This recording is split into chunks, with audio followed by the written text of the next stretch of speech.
Hello നമസ്കാരം. അങ്ങനെ എല്ലാവർക്കും എൻ്റെ ഒരു മറ്റു വ്ലോഗിലേക്ക് സ്വാഗതം. ഇന്നാണെങ്കിൽ നമ്മുടെ ഒരു സ്പെഷ്യൽ വീഡിയോയാണ്. അപ്പം എല്ലാവരും തന്നെ ഇപ്പം DSLR ക്യാമറകളൊക്കെ ഉപയോഗിക്കുന്ന കാലമാണല്ലോ. അപ്പോൾ 1, 2, 3 ക്യാമറകൾ ഉള്ള ആൾക്കാർ വരെയുണ്ട്. അപ്പോൾ പ്രധാനമായിട്ട് നമ്മൾ DSLR ഫേസ് ചെയ്യുന്നൊരു ഇഷ്യൂ ആണ് നമ്മൾ മഴക്കാലമായി കഴിഞ്ഞാൽ ക്യാമറ സൂക്ഷിക്കുക എന്നുള്ളത്. ക്യാമറകളൊക്കെ ആണെങ്കിൽ സൂക്ഷിക്കാറ് അലമാരിയിൽ അല്ലെങ്കിൽ ഡ്രോയറിൽ കബോർഡിൽ ഒക്കെയാണ് നമ്മൾ സൂക്ഷിക്കാറ്. മഴക്കാലമൊക്കെ ആയി കഴിയുമ്പോൾ നമ്മൾ വെളിയിലൊക്കെ പോയി ഫോട്ടോ ഒക്കെ എടുത്ത് കൊണ്ടുവന്ന് കഴിഞ്ഞ് പിന്നെ അത് സൂക്ഷിച്ചു വെക്കുക ഇവിടേക്ക് ആയിരിക്കും. പിന്നെ അത് കഴിഞ്ഞ് നമ്മൾ മഴക്കാലമൊക്കെ കഴിഞ്ഞ് നമ്മൾ ഫോട്ടോ എടുക്കാൻ നോക്കുമ്പോൾ ക്യാമറയിലൊക്കെ ആണെന്നുണ്ടെങ്കിൽ കുറേ ഫംഗസിൻ്റെ ലക്ഷണങ്ങളൊക്കെ കാണാൻ പറ്റും. ഫോട്ടോ എടുത്തിട്ടാണെങ്കിൽ ക്ലാരിറ്റി ഉണ്ടാവില്ല. ഫോട്ടോയിലൊക്കെ ആണെങ്കിൽ അവിടെ ഇവിടെയൊക്കെ വരകൾ ബ്ലാക്ക് പാച്ചസ് ഒക്കെ ഉണ്ടാവും. അപ്പോൾ ഇതാണ് പ്രധാനമായ നമ്മുടെ ഇഷ്യൂസ്. ഫംഗസിനെ ഒഴിവാക്കാൻ വേണ്ടിയുള്ള ഒരു സംവിധാനമാണ് ഈ കാണുന്നത്. അപ്പോൾ ഇതിനാണെങ്കിൽ ഡീഹ്യൂമിഡിഫയർ എന്ന് പറയും, ഇല്ല നമ്മൾ ഡ്രൈ ക്യാബിൻ എന്നും പറയും. അപ്പോൾ ഇതിൻ്റെ പ്രത്യേകത എന്ന് വെച്ചാൽ ഒരു കോൺസ്റ്റൻ്റ് ആയിട്ടുള്ള ടെമ്പറേച്ചർ മെയിൻറ്റെയിൻ ചെയ്യും. ക്യാമറകളെല്ലാം സൂക്ഷിക്കാൻ വേണ്ടിയുള്ള ഒരു ഷെൽഫാണ് ഈ കാണുന്നത്. അപ്പം ഇത് Andbon എന്ന കമ്പനിയുടെ ഒരു ഡീഹ്യൂമിഡിഫയർ ആണ്. ഇതിൻ്റെ ടെക്നോളജി എന്ന് വെച്ചാൽ നമ്മൾ ഇന്നത്തെ ക്യാമറ വെച്ച് കഴിഞ്ഞാൽ ഇപ്പം ഇതിൻ്റെ അകത്തുള്ള ഹ്യൂമിഡിറ്റി എല്ലാം ഈ ഡിവൈസ് വലിച്ചു കളയും. അപ്പോൾ ഇതിനകത്ത് കോൺസ്റ്റൻ്റ് ആയിട്ടുള്ള ടെമ്പറേച്ചർ മെയിൻറ്റെയിൻ ചെയ്ത് ക്യാമറ സേഫായിട്ട് നമുക്ക് മഴക്കാലത്ത് സൂക്ഷിക്കാം. അപ്പോൾ ഇതാണെന്നുണ്ടെങ്കിൽ 80 ലിറ്ററിൻ്റെ ക്യാബിനാണ്. അപ്പോൾ ഇതിൻ്റെ ആണെങ്കിൽ പല ടൈപ്പുള്ള ക്യാബിനുണ്ട്.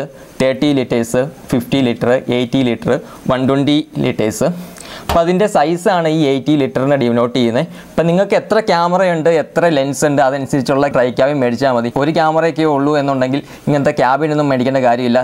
നിങ്ങൾക്ക് സ്വന്തമായിട്ട് ഉണ്ടാക്കാനുള്ള സെറ്റപ്പുകളുണ്ട്. അതായത് തെർമാക്കോളിൽ ലൈറ്റ് വെച്ചും അങ്ങനെയൊക്കെ നിങ്ങൾക്ക് സൂക്ഷിക്കാം. ഇപ്പോൾ 2-3 ക്യാമറകളുണ്ട്, കുറേ ലെൻസുകളൊക്കെ ഉണ്ട്. അങ്ങനെ വരുമ്പോൾ നിങ്ങൾക്കത് സൂക്ഷിക്കാൻ പാടായിരിക്കും. അങ്ങനെയുള്ള സമയത്ത് ഇങ്ങനത്തെ ട്രൈ ക്യാബിൻ മേടിച്ച് നിങ്ങൾക്ക് സൂക്ഷിക്കാം. ഈ ട്രൈ ക്യാബിൻ ഒന്ന് പവറപ്പ് ചെയ്ത് നോക്കാം. അപ്പം നമ്മളങ്ങനെ ക്യാമറയൊക്കെ ആണെന്നുണ്ടെങ്കിൽ ഫുള്ള് ക്യാബിൻ്റെ അകത്ത് കയറ്റി. അപ്പം ഇതിൻ്റെ പ്രത്യേകത വെച്ചാൽ നമുക്ക് ഈ ഓരോ ഇതും നമുക്കിങ്ങനെ പുറത്തോട്ട് എടുക്കാൻ പറ്റും. ഇങ്ങനെ എന്നിട്ട് ക്യാമറ നമുക്കെല്ലാം വെച്ച് കഴിഞ്ഞിട്ട് നമുക്കിങ്ങനെ അകത്തേക്ക് തള്ളിവിടാൻ പറ്റും. അപ്പോൾ അതേപോലെ നമ്മുടെ ക്യാമറയ്ക്ക് ഹൈറ്റ് കൂടുതൽ അല്ലെങ്കിൽ വലിയ ലെൻസൊക്കെ ആണെന്നുണ്ടെങ്കിൽ നമുക്കിവിടെ അഡ്ജസ്റ്റ് ചെയ്യാം.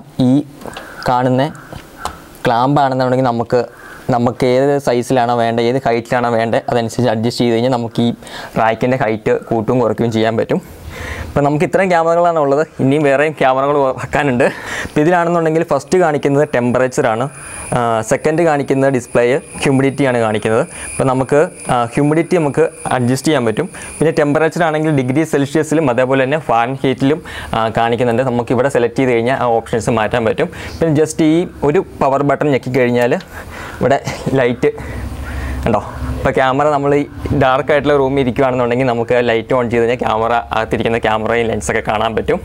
80 ലിറ്റർ ഡ്രൈ ക്യാബിനാണെങ്കിൽ യൂസ് ചെയ്യുന്നത് 5 വോൾട്ടിൻ്റെ അഡാപ്റ്ററുമാണ് യൂസ് ചെയ്യുന്നത്. ഇപ്പോൾ നമ്മുടെ എക്യുപ്മെൻ്റ് എല്ലാം വെച്ച് കഴിഞ്ഞിട്ട് നമുക്ക് ലോക്ക് ചെയ്ത് സേഫായിട്ട് ലോക്ക് ചെയ്യാം. 2 കീ ഉണ്ട്, ഒന്ന് സ്പെയർ കീയുമാണ്.